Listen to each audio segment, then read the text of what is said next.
because I already have the perimeter laid out, but I want to fill in the material. You know, I want to fill in, what is it? I'm just building more synergy between me and that volume as to what is in between me at the point of origin and the outer perimeter. So just scan around, and you actually get an idea what the terrain looks like. I'm scanning the terrain, and you just go around in my mind, you just have to force yourself to get what's behind me, just kind of sweep around, what's there. There were times when I would be doing this initial scan, and I couldn't get past a certain point. It was like stopped. I can't force my mind to scan any further. And I was wondering, well, what's there's something there that wants my attention. That's the only thing I could figure. So I said, okay, I hear you. I'll get back to you later. I could then scan. And then I finished the scan. The thing is, you told it you were going to get back to it later, so you get back to it later. Then what I did is I would scan the sky. There's a couple ways you do that. You can just do a sector sweep, and that's how I do it. You can probably do it in multiple layers if you want to do it in multiple layers. But you can scan the sky, and actually sometimes you can see with the haze and all the trails in it with your eyes closed, because you're so tuned into this volume. You're just tuning in. That's what I think you're doing. You're tuning in, reinforcing yourself, becoming more synergistic with it. And you scan around, scan behind you, and scan, all the way around until you're back to where you started. And then you do the same thing with under the ground. And the more you do this, the more you're reinforcing this particular etheric volume to be established and a connection between you and it. And that's how I created it. What I do is I do that as much as I can, daily if I can. Once you've created this thing, you're in a mode where now you're trying to nurture this thing. Because you spend, I try to go to it daily, and I just scan it, and it gets faster because you're so tuned into it. You just, but you notice more stuff. More stuff starts. I can remember one time I was scanning the volume, and all of a sudden it got stuck over there. I said, "Oh, what's over there?" I saw in my mind it was these puddles of black stuff. So, what's over there? Huntington Library. Something's going on there. I mean, I tuned in. I was like, "Oh, and I would have not even thought to look there."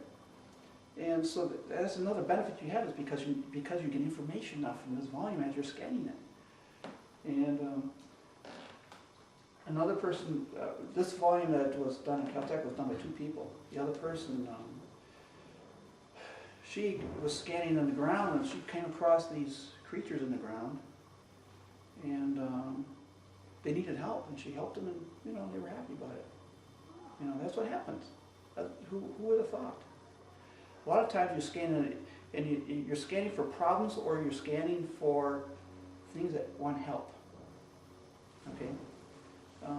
So things that want help, I guess, can be a problem, but basically you're scanning for sources of door, and you're asking the volume, show me if you need any help in something. Show me if you need any help. Because, in the case of the Huntington, well, you go over there and you want some help.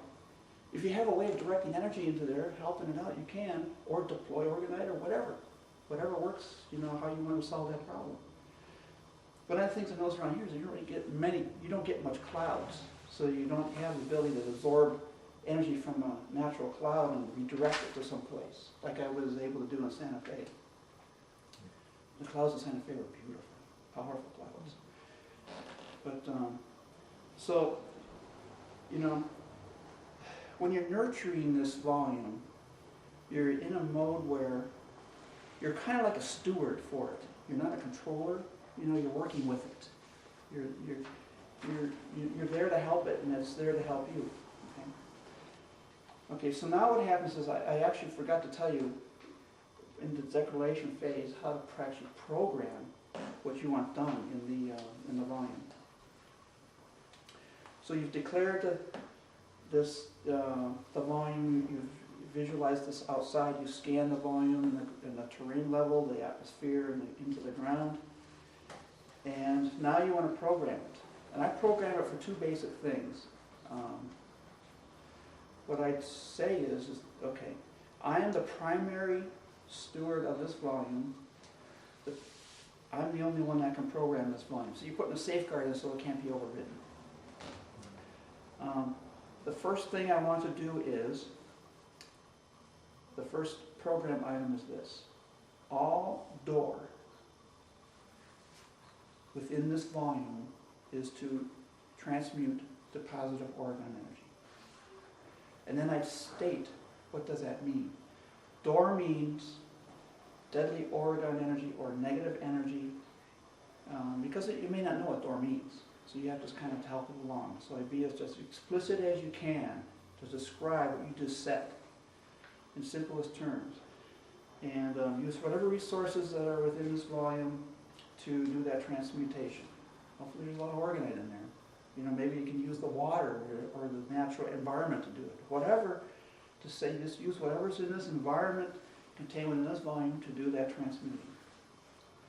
And the other thing I say is that I want all harmful substances, each harmful substance that's within this volume is to transmute to beneficial substances or neutral substances for the environment and the inhabitants of that environment within that volume. Two basic things, that's it. When you mentioned this to me, you also said something to the effect of instantaneously and continuously it will be performing this. Yeah, that's actually correct. Could you please Thank you repeat very those, What you want to do is you want this to be an ongoing thing. You don't want it to be a one-shot type deal, which it could be construed as that by the volume. Because you have to be kind of explicit. It doesn't know what you mean. It may assume, oh, he wants me to do this continuously, or it may assume, oh, just one time. So you want this to be a continuous. So yeah, I would add that to it, and I have added this to my commands, is that I want this to be a continuous operation, to go on and on and on. And then you kind of talk with it, you know, and kind of, you know, I'll help you. And then, but you can help me. Help me, give me information about this volume. It isn't necessarily a programming thing, but it's, you're getting along with this thing. It's like talking to a person. I'd like to have some information, and I'll help you as much as I can. And, you know, let me know where you need help, or if anything needs help in here. I've even had the opportunities where, you know, I'd be walking around and suddenly get something in my head. Oh, there's something wrong. Something about tuning the volume. Oh, there's a problem over there. And I can now, I've always gone to the point of origin whenever I tuned into the volume, but I don't think you really have to. I just chose to. I think you can be anywhere in the planet or anywhere in the universe and think of the point of origin of this volume, and you can get the information from it. But what was the second item, please? the second item is, see, what you want to do is you want it all the door is the most primary thing you want to transmute. The other one is any substances that are within the volume that are harmful to the environment and to the inhabitants of the environment. They are to transmute, continuously transmute to beneficial substances or neutral substances for the environment and the inhabitants. Thanks. Okay. And I've even, when I describe the door, I even try to tell the volume, you know, what are the potential sources of door? You know, the trails, the HARP clouds that come in, electronics, you know, power generation stations, nuclear undergrounds, nukes, HARP towers, the cell towers, the infrastructure within there, because infrastructure generates the people within the environment. People generate a huge amount of door. It's incredible. If you go to a trailer park, you can actually see the brown cap. Ever see that? Ever go to the cemetery sometimes you see a brown gaseous cap over it? I mean, it's really, I remember one time I was in Erie, we were driving out in the boonies, you know, farmland, and I looked out in this field and I saw, my brother and I each saw this brown dome. It looked like someone was burning a fire. You know how a fire just lingers there? So I thought, well, we're going to go see what this is. It was a trailer park. That's funny. There was no fires going on or anything, it was a trailer park. So maybe tornadoes are intelligent. Yeah, you know you're a redneck, that fits. So you can see, and what happens too is, it's like a lot of times you can drive down like interstates and you'll see this brown haze, and all of a sudden you see a clearing. And you wonder, well, how come it's clear there? And you drive to it, oh, there's a lake there. Oh, somehow the lake sucked the door in or transmuted or something. Every day I see the brown haze here. I see everybody. That's door. Look, The yeah. brown haze is the door. Yeah.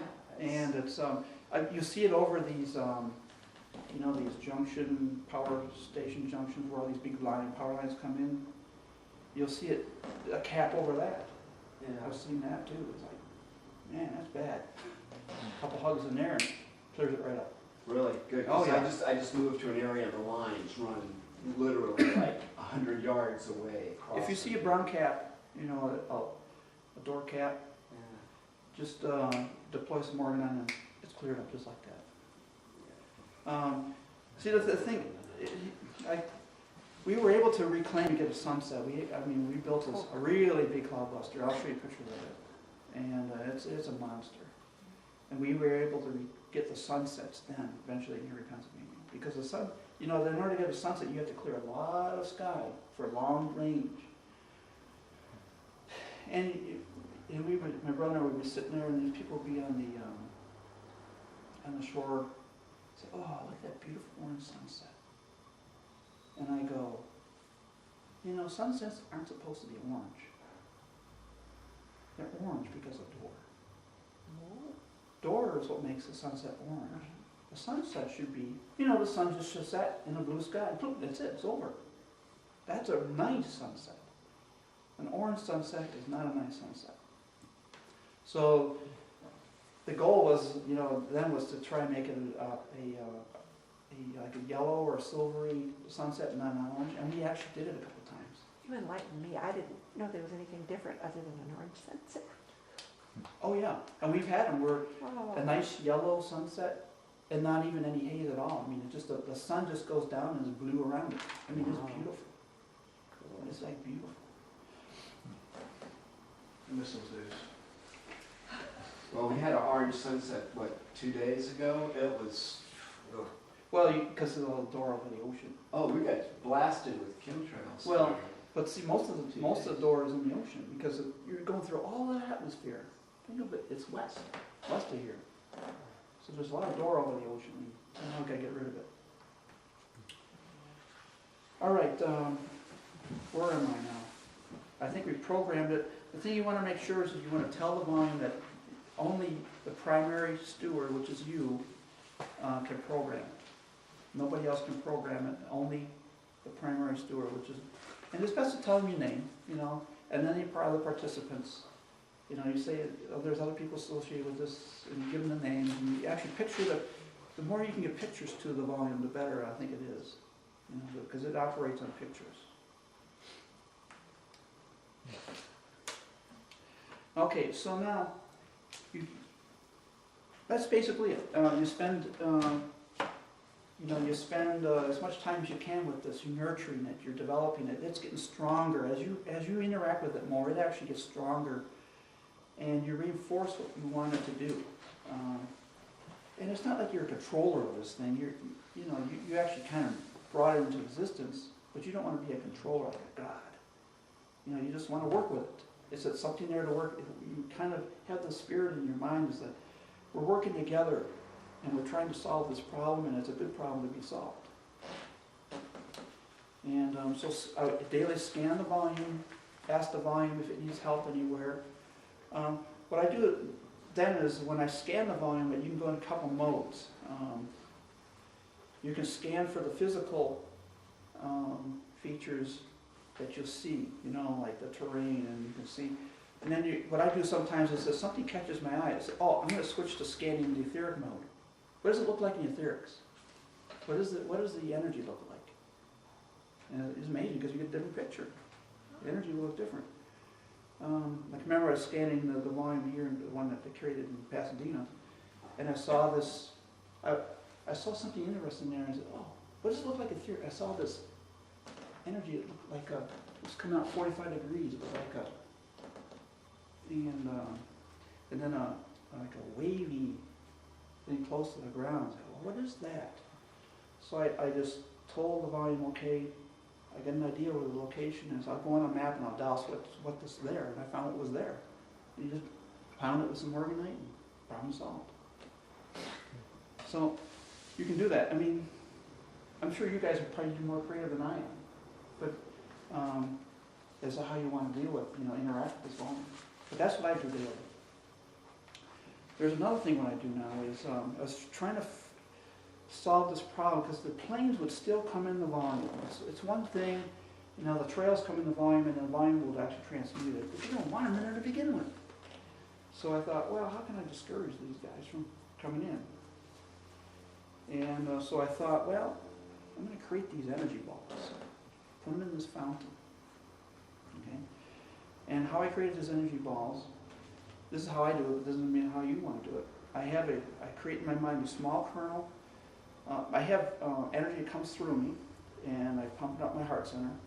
I say, okay, I have this kernel of golden energy. It's like a kernel, a core. Then I put blue energy around that and press it down to about the size of a baseball. And then I surround that with violet energy and compress it down, so it's kind of like a protection. And then I put a silver coating over that, and then I plunk it into the fountain, and I make another one. And then as you make more of them, it gets done faster. It's kind of like a streaming operation. You just start filling the fountain up with these balls. Oh, you're like paintballing them.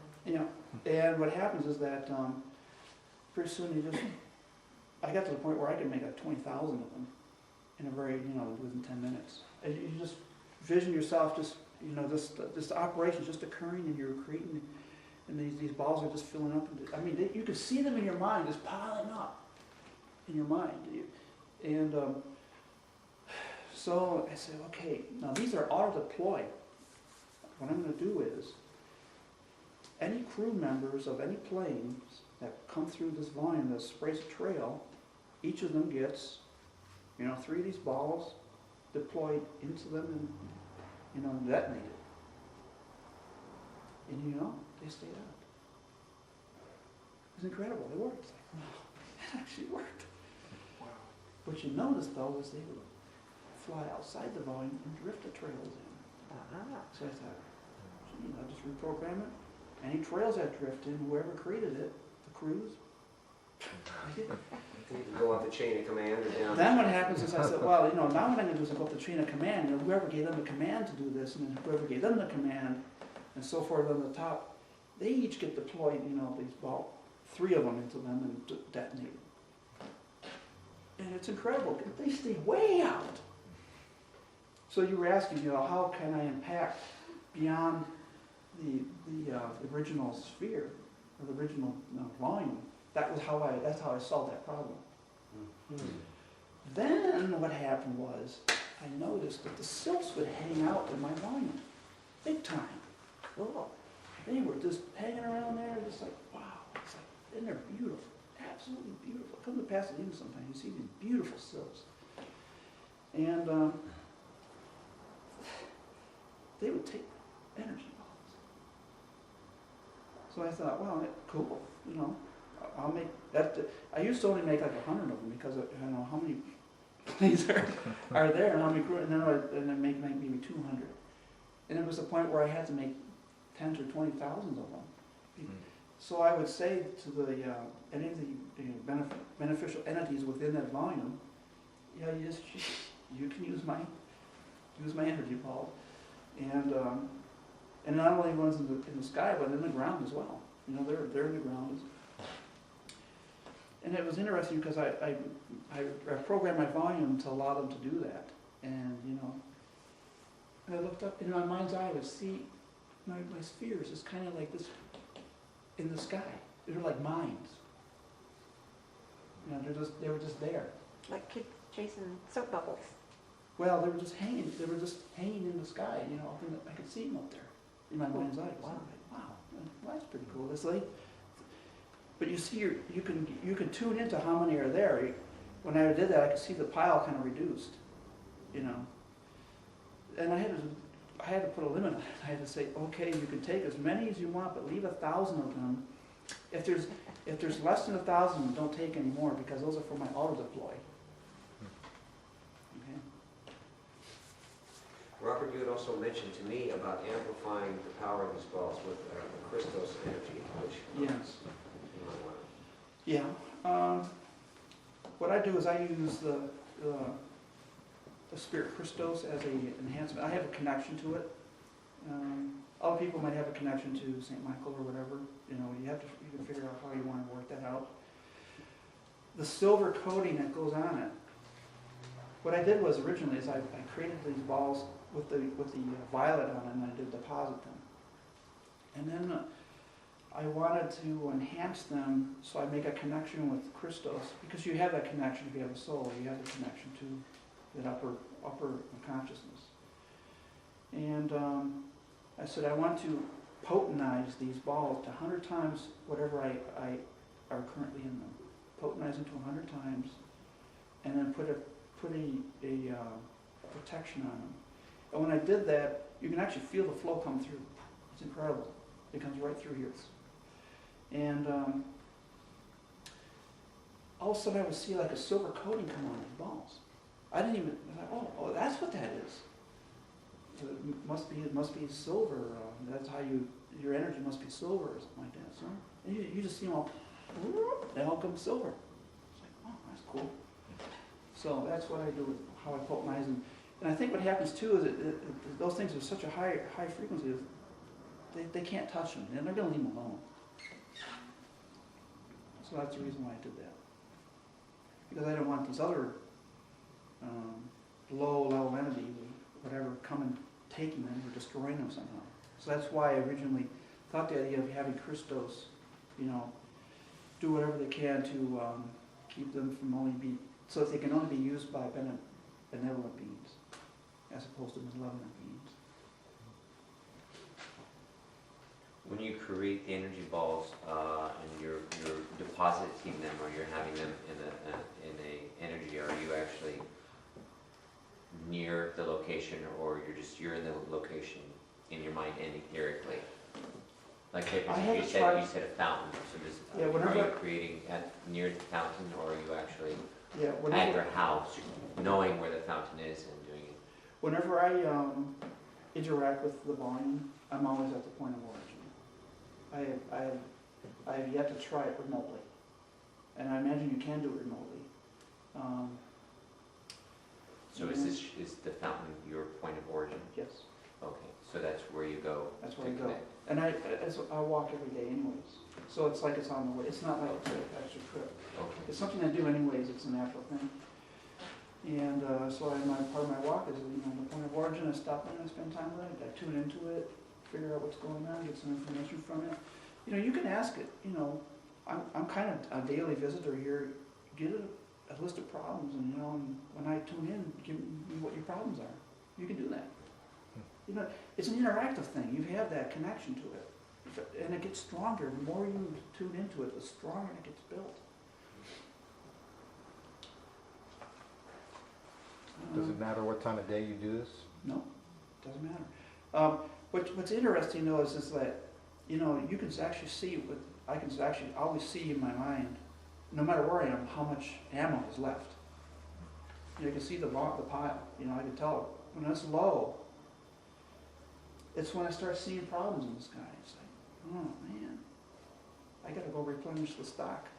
So I go there because it takes a while to build up 20,000 whatever of these balls. So I'll stop by and I'll spend some more time. You know, I actually see like there's only 50 of them left. If you imagine, you could even douse for them how many are left if you wanted to, but you can just see how big the pile is. The pile has to be big because the problem is big. What I did also is that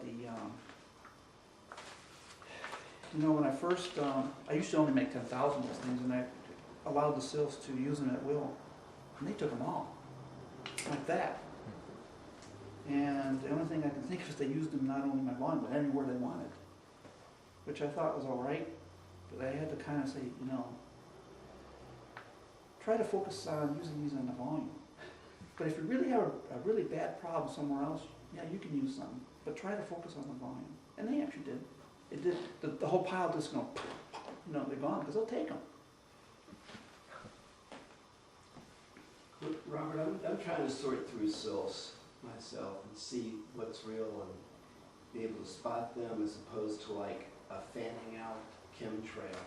How do you distinguish? I mean, it's just You can tune intuition into or? You can tune into them. What I do is I tune into them. You can tell by the energy that they, you know, you look at a formation, you can tell if it's a self or not. I can't. See, it's, And if you don't have that skill, work at it and pretend you do, and then you just might ultimately get to it. It really doesn't matter. It really, in the end, it doesn't matter because see, when you program the volume, you are programming it that these things can only be used by benevolent beings. yeah. And I don't think the benevolent ones can't even touch them anyways. Especially when you put that, that's why I put the crystals coating on them. Yeah, I just know because I'll look at pictures, you know, you'll see it posted, a sill photo. Most pictures are not sills. Yeah, well, it looks just like chemtrails I see that have been blown out Yeah. into a wisp. And I go, well, what is that? You know? Right. And see, here's a thing I think is going on, is that whatever those formations are when they're not sills, there's some kind of a consciousness tapped into the physical realm. Somehow they're able to, by creating this white layering, somehow there's some evil consciousness or whatever, has now some kind of a tap into the physical realm. And that may be one of the reasons why they do this. You know, it's a multifaceted thing, but probably one of the reasons why they create these trails and they want to fan out and these artificial cells. They're trying to get that consciousness tapped into this realm. So that's something that I'm trying to address. I'm trying to find out if that's really true or not, but I think it is. You know, here's another interesting thing too. It's like you've always tried the visual ray where you try to draw in you get a nice puffy cloud, and you draw in the cloud, and the cloud just goes and goes, shrinks, all of a sudden, poof, it's gone. Ever do that? I've done that a lot. And you know, where does the water go? Oh, didn't think about that. You know, if the clouds are white because of water, it doesn't make sense. I think they're white for another reason, because you're drawing the energy in from that cloud, it's coming into you and whatever. But the water just doesn't fall out of the sky. Yeah, you know, that's a good point. And I was thinking the other day, why does the Earth, all the photos